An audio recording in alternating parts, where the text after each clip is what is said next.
Olá e bem-vindos!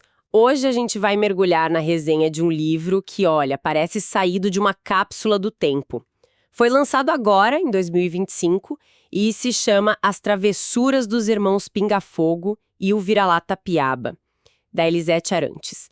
A obra, ela abre uma janela, para um Brasil rural, uma infância sem eletricidade, sem internet, onde a imaginação não era só um passatempo. Era tipo a principal ferramenta para existir.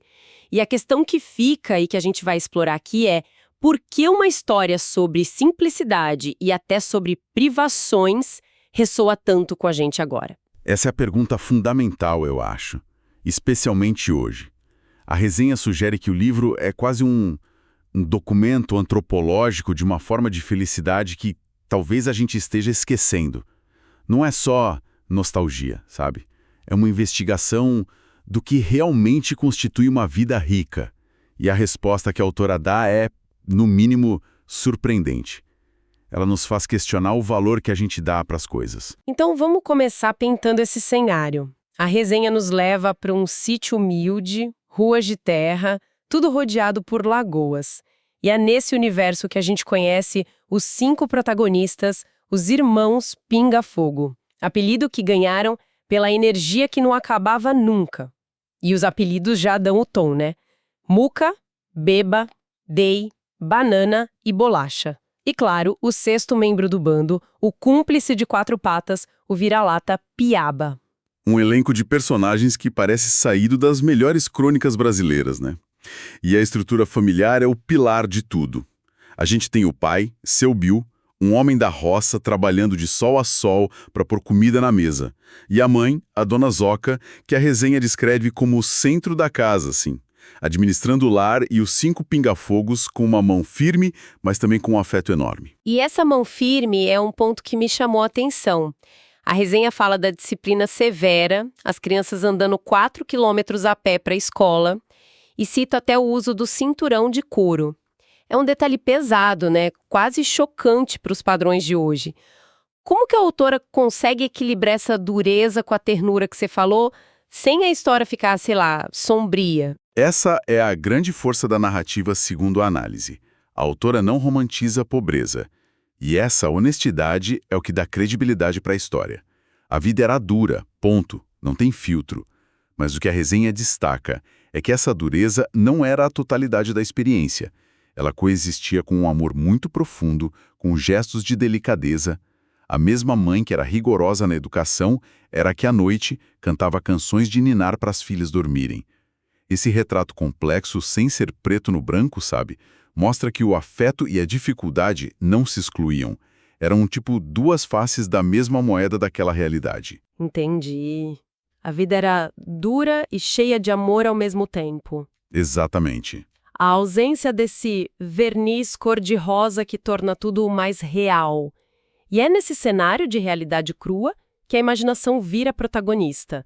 A resenha deixa claro que o coração do livro está nas travessuras. A própria rotina deles já era a grande aventura. Aquela caminhada de 4 quilômetros para a escola, por exemplo, não era só um trajeto cansativo. Não mesmo, era um evento. A resenha descreve como essa caminhada direto se transformava numa guerra de barro. O que é genial, porque transforma um símbolo da dificuldade, a distância, a falta de transporte, no palco de uma brincadeira épica. Mostra como a percepção infantil dá outro significado para o ambiente. A dificuldade vira diversão. E isso se estendia para o sítio inteiro. Sim, essa parte é fantástica. A análise diz que, para eles, a plantação de quiabo e abóbora do pai não era só o sustento da família. Na cabeça deles, era um parque de diversões particular. Uma selva exótica. Isso, um lugar para se esconder e criar histórias. O que ilustra perfeitamente uma ideia central que a resenha explora. A criatividade não só sobrevive, mas ela floresce na ausência de estímulos prontos. Hoje o tédio é visto como um inimigo, que a gente combate com uma tela. Para eles, o tédio era o convite para a invenção. Não tinha brinquedo? Sem problema. Uma espiga de milho virava uma boneca, meias velhas se transformavam numa bola de futebol. A brincadeira não era um produto que se consome, era um ato de criação. E essa criatividade não ficava só no quintal. A sala de aula também virou palco. A resenha conta um episódio que deve ter sido caos absoluto. Eles levaram um tatu escondido para a escola. Dá para imaginar a cena? Totalmente. Consigo imaginar perfeitamente. É um momento hilário, mas também muito simbólico. É o mundo deles, o mundo da natureza, dos bichos, da terra, invadindo à força o mundo das regras, da ordem, da instituição. É o confronto entre a vida como é no sítio e a vida como ela deveria ser na escola. Essa travessura é quase uma pequena rebelião, uma afirmação da identidade deles. E além das rebeliões, tinham as alegrias compartilhadas. A resenha menciona duas que parecem mágicas. A primeira é assistir a filmes de faroeste no cinema Mambembe do Seu Bigode. Eu fico pensando o que isso significava para crianças que não tinham televisão. Devia ser como uma janela para outro universo. Um evento monumental, com certeza. E a outra, que a resenha cita, a caça às tanajoras, também é muito significativa. Para nós, hoje, pode soar exótico, mas para eles era um ritual. Envolvia a comunidade, a partilha, a conexão com os ciclos da natureza. Eram experiências que, embora simples, eram ricas em significado e interação humana, coisas que o dinheiro não compra e que a tecnologia não consegue replicar da mesma forma. Mas essa vida, esse universo que eles criaram com tanta imaginação, não podia durar para sempre. A resenha deixa bem claro que é um ponto de virada.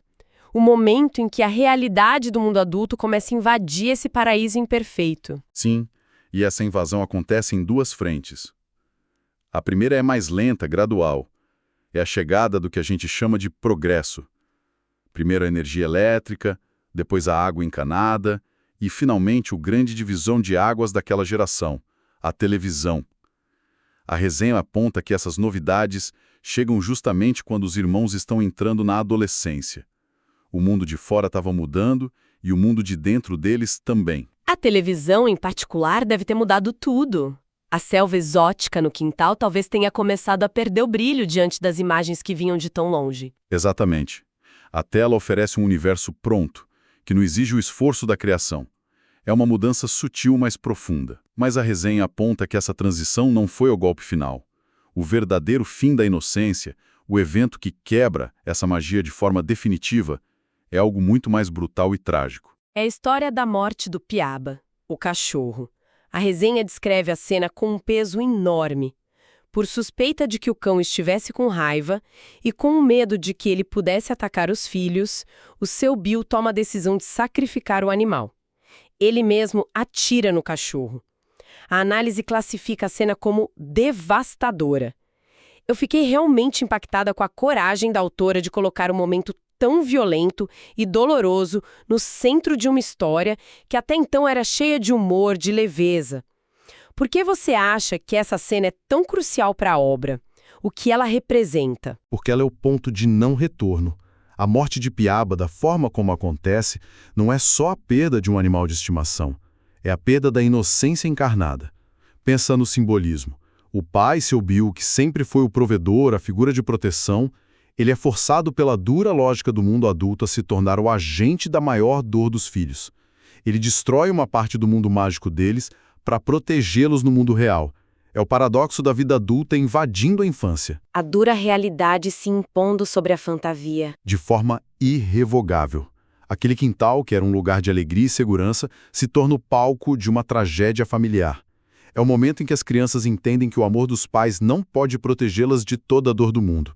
Às vezes, o próprio amor os força a tomar decisões terríveis. Esse evento, como a resenha sugere, não é uma passagem gradual para a vida adulta. É um portal que se fecha de repente. A infância, como eles a conheciam, acaba ali, com aquele tiro. Essa perda marca o fim de um capítulo. E a resenha diz que o livro não para aí.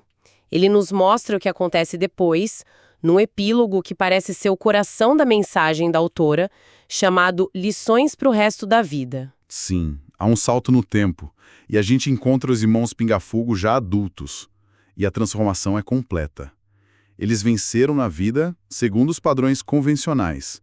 A resenha descreve que são bem-sucedidos financeiramente, moram em grandes cidades, têm carros elétricos, a antítese completa da infância que tiveram.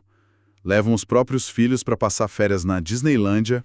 Eles deram aos filhos tudo que não tiveram, o que à primeira vista parece a realização do sonho, né? O final feliz. E aqui está o paradoxo fascinante que a autora constrói. Eles finalmente têm tudo que lhes faltava na infância. O conforto, a segurança material, o acesso ao mundo. E, no entanto, a resenha sugere que eles perderam o essencial no caminho, perderam a conexão. O texto diz que eles, os irmãos, agora são distantes e raramente se encontram. O que isso nos diz sobre a nossa definição de riqueza? Que talvez a verdadeira riqueza deles estivesse na interdependência, na necessidade que tinham um do outro para sobreviver, para brincar, para enfrentar o mundo. E quando essa necessidade material desapareceu, os laços que ela forjava tão bem se afrouxaram. Eles trocaram a riqueza dos laços pela riqueza dos bens. É exatamente essa a conclusão que a resenha aponta. Os próprios personagens percebem que aquela infância de escassez foi, paradoxalmente, o período mais rico da vida deles. Rico em afeto, em experiências compartilhadas, em presença. Isso reforça o que a análise chama de duplo apelo do livro. Para uma criança de 8 a 12 anos, é uma aventura divertida cheia de travessuras. Para um adulto, se torna um espelho, uma fonte de nostalgia e uma reflexão profunda sobre as escolhas que a gente faz. Um livro com um cunho pedagógico, como diz a resenha, mas sem ser professoral. Ele não dá uma lição de moral, apenas mostra o contraste e deixa a conclusão para quem está lendo. Exato. Ele ensina pela emoção, pela identificação. Mostra que o progresso material é uma conquista importante, mas que pode vir com um custo emocional alto se a gente não estiver atento ao que realmente nos conecta. Resumindo nossa análise, então, As Travessuras dos Irmãos Pinga-Fogo parece ser bem mais do que uma crônica saudosista. É um lembrete comovente e, por vezes, doloroso sobre resiliência, sobre a força dos laços familiares e sobre a incrível capacidade humana de criar felicidade a partir de quase nada. A resenha deixa claro, é uma obra para rir alto das peripécias, mas também para se emocionar com a dor inevitável do crescimento. E para finalizar, a obra nos deixa com uma reflexão que vai além da história dos irmãos.